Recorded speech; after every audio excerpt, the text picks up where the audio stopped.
განაგრძობთ გამოშვებას ღამის კურიერის შემდგომი სტუმარი იქნება ერთიანი ნაციონალური მოძრაობის წევრი ლევან სანიკიძე, რომელიც უკვე ჩვენთან ერთად არის სტუდიაში. გამარჯობა, მადლობა გიხდით, ბატონო ლევან. მოგზანებისთვის. ნაციონალური მოძრაობა აქვს დაწყებული მზადება 4 ოქტომბრისთვის, მაგრამ არა არჩევნებისთვის. თქვენი ლიდერები ანონსებენ რევოლუციურ პროცესებს. ხაბეიშვილის მხრიდან იყო საუბარი იმაზეც, რომ ამაში თქვენ გეხმარებათ ქართული ოცნების ყოფილი მაღალჩინოსნები, შემდეგ მოვისმინეთ ჩვენ სხვა განცხადებებიც, მათ შორის ეს ინფორმაცია დაადასტურა პაატა ბურჭულაძემ, რომელმაც დაასახელა გვარები. მოდით გითხარით, რაზეა საუბარი, რისთვის ემზადებით და ვისთან ერთად? კი ბატონო, მოგესალმებით კიდევ ერთხელ. უბრალოდ აუცილებლად რამდენიმე რეპლიკა უნდა გავაკეთო წინა გამოსვლის სიტყვასთან დაკავშირებით. პირველი არის ის, რომ როგორც ჩანს ისინი მართლა სხვის დღის წესრიგს მიყვებიან და ოპოზიცია თავად არიან, იმიტომ რომ ჩვენ არ გვიძახია ამდენი წელი ნაცვებს და ქოცებს ერთად დაგასრულებთო, კარგად ჩანს ვინ არის დასრულებული, ეს ერთი.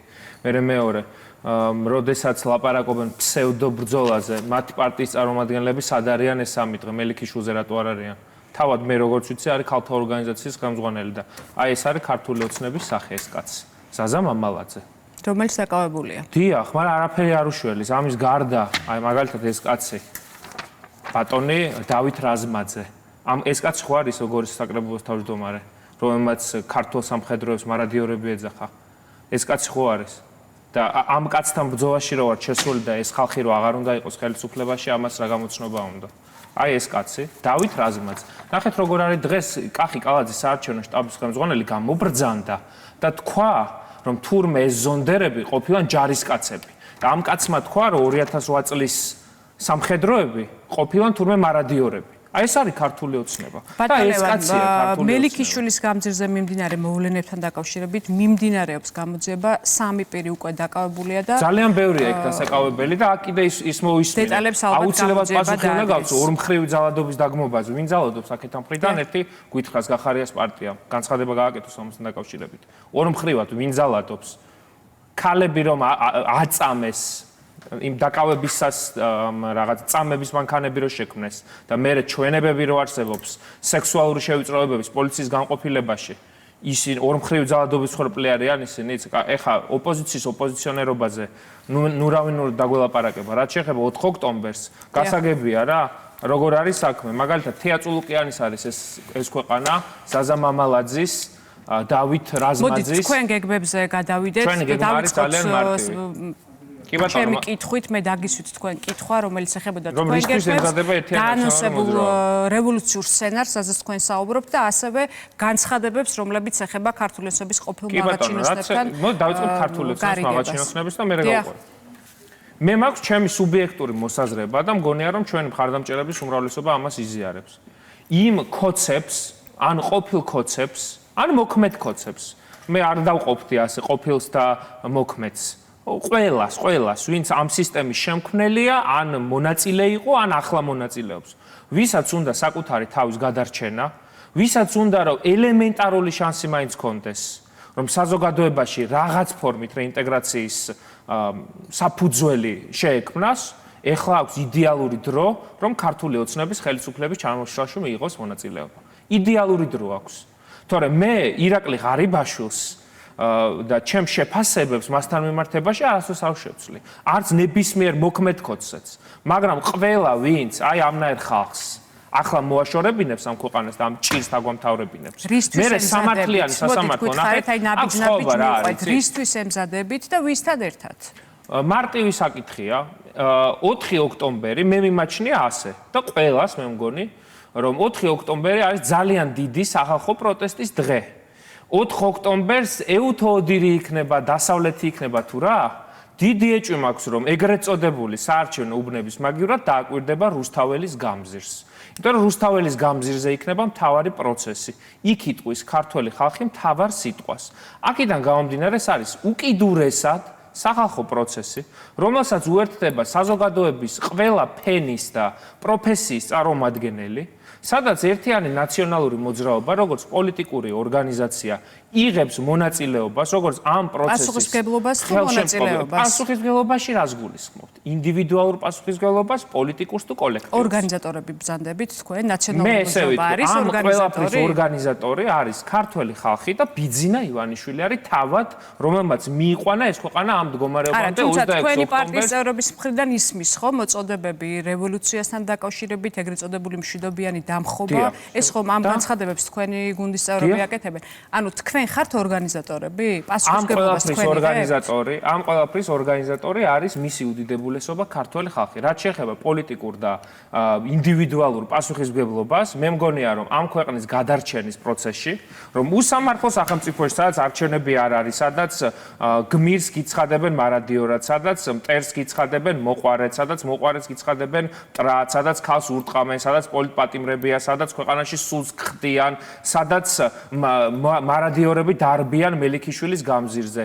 აქ პოლიტიკური ორგანიზაციის მოპატიჟება ისედაც არ უნდა გჭირდებოდეს 4 ოქტომბერს. 4 ოქტომბერს ერთიანი ნაციონალური მოძრაობის მთავარი მიზანი, რაც არის ჩართული, არის ის, რომ მაქსიმალურად საკუთარი მხარდამჭერების მოტივირება მოახდინოს, რომ ძალიან ბევრი ვიყოთ ადამიანური რესურსი, რაც კი გვაქვს ჩვენ მხარდამჭერების ელექტორალური, პერსონალური, უფრო და უფრო მეტი ადამიანი დავარწმუნოთ, რომ დიახ, 4 ოქტომბერი გვეკუთვნის ჩვენ ქართულ ხალხს და არა რომელიმე ოპოზიციურ პარტიას. ეს არის საერთო პროცესი და დიახ, ერთიანი ნაციონალური მოძრაობა იქნება სრულფასოვნად წარმოდგენილი 4 ოქტომბერს იქ. ოპოზიციური პარტიები ახსენეთ და აი აქვე მინდა გკითხოთ ისინი ვინც მონაწილეობს არჩევნებში, ხომ? აი თქვენ მათ ასახელებთ მოღალატეებად, ლელო გახარიას გუნდი გირჩი, ხო?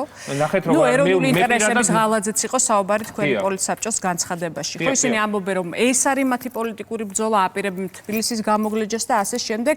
მათი გეგმები რამდენად რეალისტურად გეჩვენებათ თქვენ და აი რა შანსებს ხედავთ? მე მგონია რომ აი სუბუქად შევაფასებ, მაინც შევეცდები რომ ნაკლები დაძაბულობა იყოს რეალურ ოპოზიციურ ძალებს და სახალხო ოპოზიციურ ძალებს და სამწუხაროდ ოპოზიციურ ძალებს შორის, რომლებიც ამ წუთას ჩემი ღრმარწმენით ნებსით თუ უნებლიეთ არიან ივანიშვილის თამაში შესრულები, იმიტომ რომ ჩვენ ამას არჩევნებსაც არ ვეძახით. ეს არის კლასიკური რუსული სპეცოპერაცია. დღეს ვნახეთ ივანიშვილის გორბმა როგორც გამოაქვეყნა საარჩევნო შედეგები, ზუსტად ესე დაწერეთ. საარჩევნო კომისიის დონეზეც კი არა აქვს ჩამოყალიბებული ის სტრუქტურა, რომ გაყალბება დაადასტურონ და ხა ეს ძალიან მძიმე ამბავია. მაგრამ მე ვთვლიდი რომ მათ ამ მომენტამდე ქონდათ შანსი, რომ მათ შორის ლელოს ლიდერების მხრიდან, რომლებმაც საპატიმრო დატოვეს, მათ შეეძლოთ რომ გასულიყვნენ ამ რუსული სპეცოპერაციიდან, სამწუხაროდ ისინი ბოლომდე ჩაყვნენ ივანიშვილს ამ თამაშში და ხა ჩვენი პოზიცია არის ცხადზე უცხადეს, ჩვენი დღის წესრიგი არის რომ 4 ოქტომბერს მთელი მსოფლიო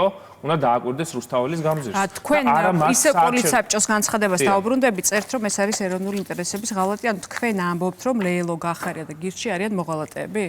ამას ამბობთ? ჩვენ ვამბობთ, აი დეტალურად განმარტავ. ჩვენ ვამბობთ რომ პირველი ლელომ და გახარიამ ჩათვალეს რომ ქართველი ხალხი გატყდა, მე ესე მგონია და ბრძოლას რომელიც დაწყებული ლელოს განსაკუთრებით რა, იმიტომ რომ გახარია ყოველთვის აი ასე აიწონას თამაშობდა რა, თან იქ იყო, თან აქ იყო, თან ვითომ აქციაზე იყო, არა და აქციაზე არ იყო, ეგეთი კაცი იყო და ეხლა ზუმით მოძღვრავს ქართველებს, მაგრამ და აქ თურმე ფსევდო ბრძოლას მე მეძახიან და ჩემთან აგუნდელებს, რომლებსაც ვინ რას უზამს ამ ქვეყანაში ღმერთმა უწყის და თურმე საკრებულო პოლიტიკური ორგანო არ ყოფილა და შეიძლება შეელაგდნენ და ეგრე არ არის 4 ოქტომბერი, ამიტომ არის მნიშვნელოვანი თარიღი, რომ აი ესეთი ნარატივის მქონე ადამიანებისთვისაც გზა ჩაიხერგოს, რომლებიც ამბობენ რომ კი ივანიშვილი რასაც დამიწერს მე იმას მივიღებ და გამოვიყენებ და ეგრე არ გამოვა. ჩვენი უნდა გავაკეთოთ. ვისია ეს ქვეყანა უნდა გაირკვეს, ეგრე არ გამოვა, რომ ამ ზაზა მამალაძის და ამ ორანგუტანგების არის ეს ქვეყანა თუ გინტურის არის ეს ქვეყანა და ოთხოზორიას ეს ქვეყანა. ეს უნდა